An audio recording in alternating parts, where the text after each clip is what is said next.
I'm here because I am a roaring lion crying out righteousness. The liberal media has put a tight lid on Trump's rally they had in Columbus, Georgia on Saturday. Was it Saturday or Sunday? And in Greensboro, North Carolina, I believe. And what I did, because they're not giving him the kind of wall-to-wall coverage that they used to give him.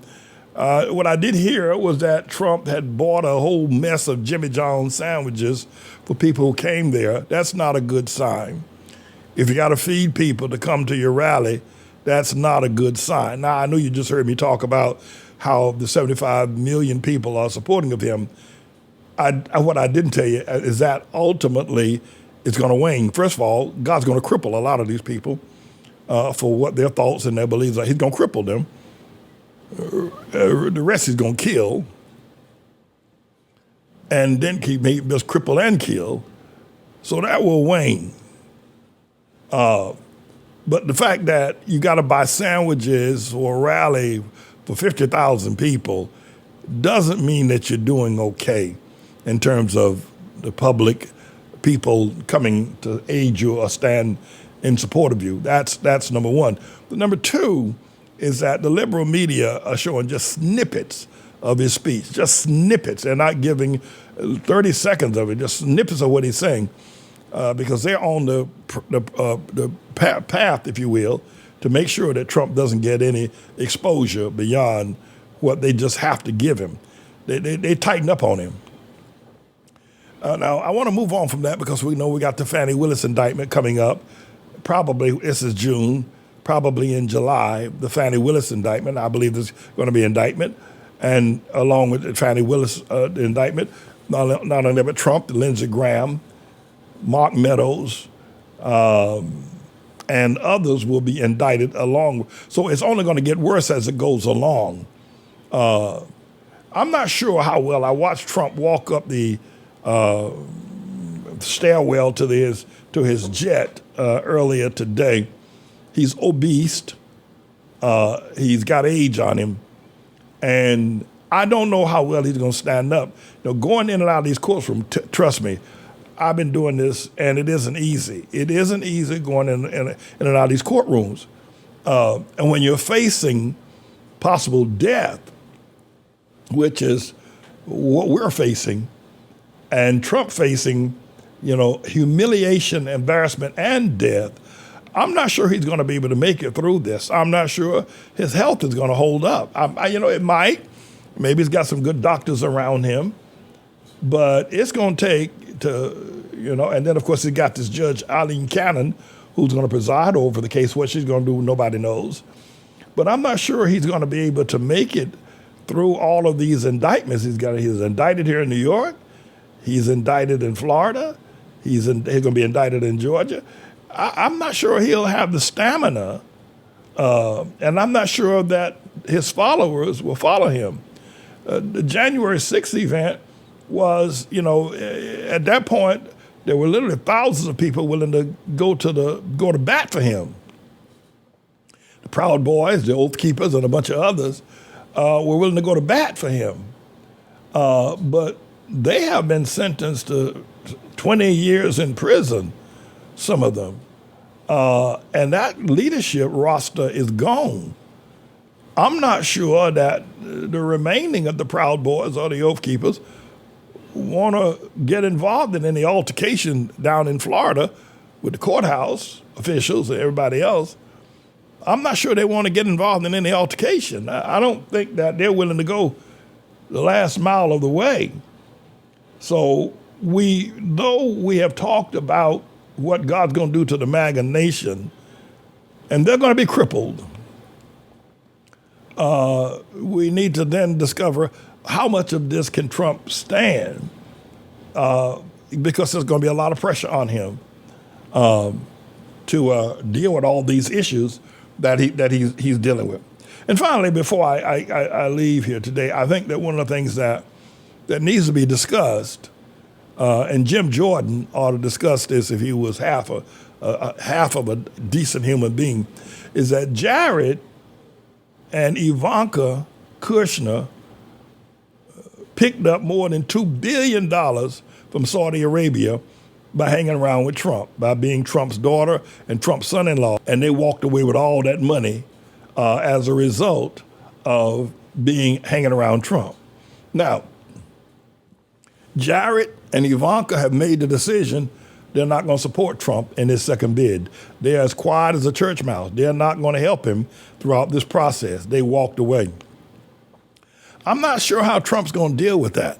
By that, is Trump going to seek revenge that Jared and Ivanka made all that money as a result of hanging out with him, and now they're not going to help him in his second bid to be president? I'm not sure how he's going to deal with that.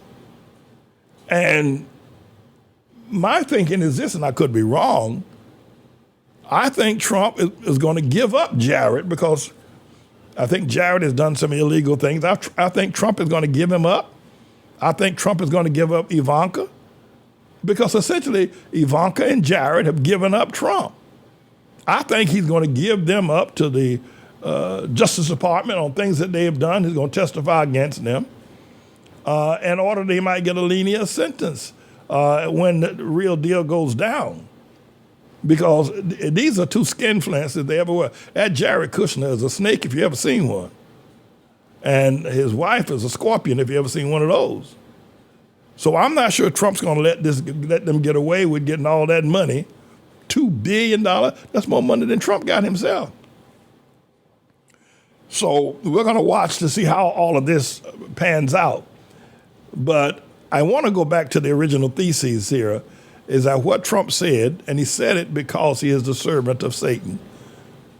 Trump said, nobody will hold me accountable, even if I shoot and kill somebody.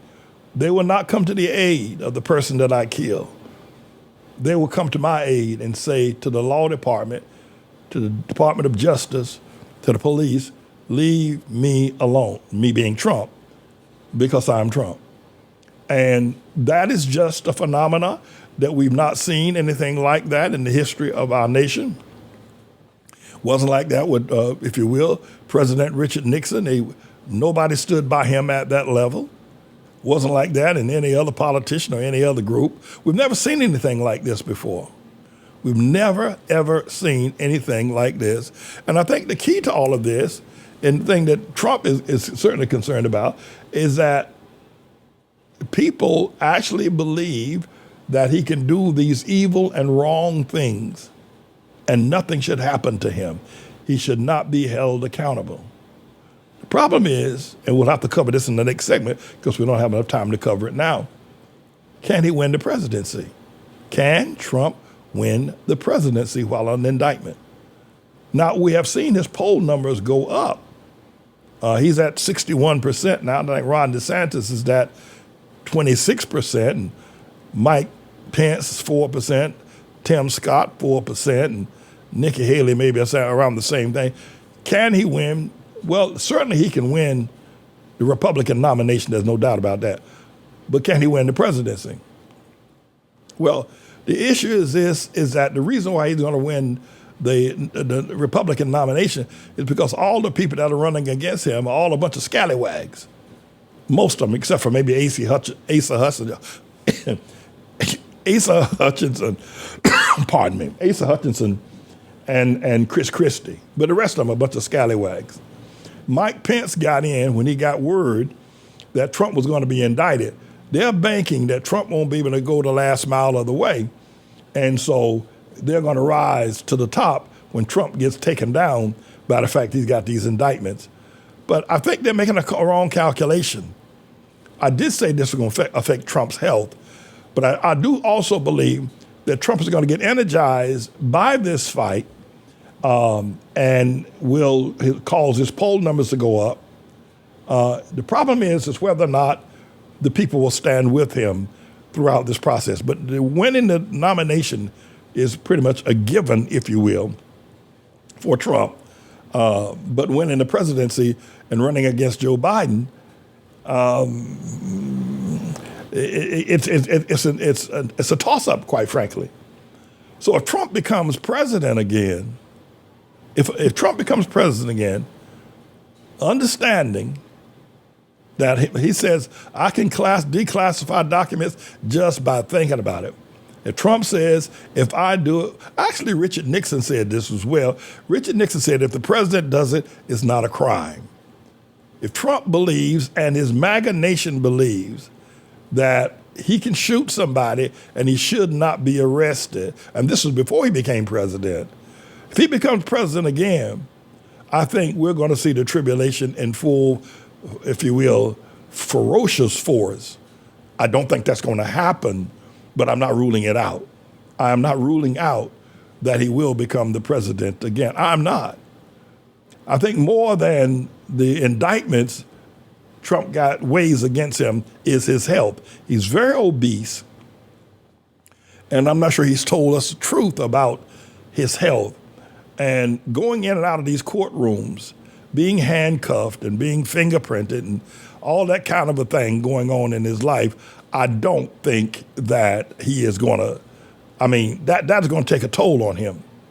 It's going to take a great toll on him, especially when you got officers within the court scheme and system that are necessarily, that are against him.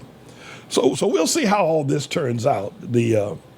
I would say that this is the Hades prophecy where Trump said, I can shoot someone and I will never be punished. I should not be punished.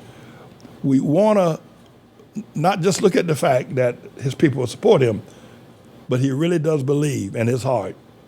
He really, really does believe in his heart that he should not be punished for any wrong thing he does. So if that's the case, this indictment against him is a scream because he thinks he shouldn't be indicted. He thinks he shouldn't be indicted because of what happened in Mar-A-Lago. He really, really believes that he did nothing wrong. He believes that because he is Trump, that nothing should happen to him as it is presently happening. At any rate, everybody, I'm James David Manning. We're just beginning to review the indictment of Tribulation Trump and this Hades prophecy.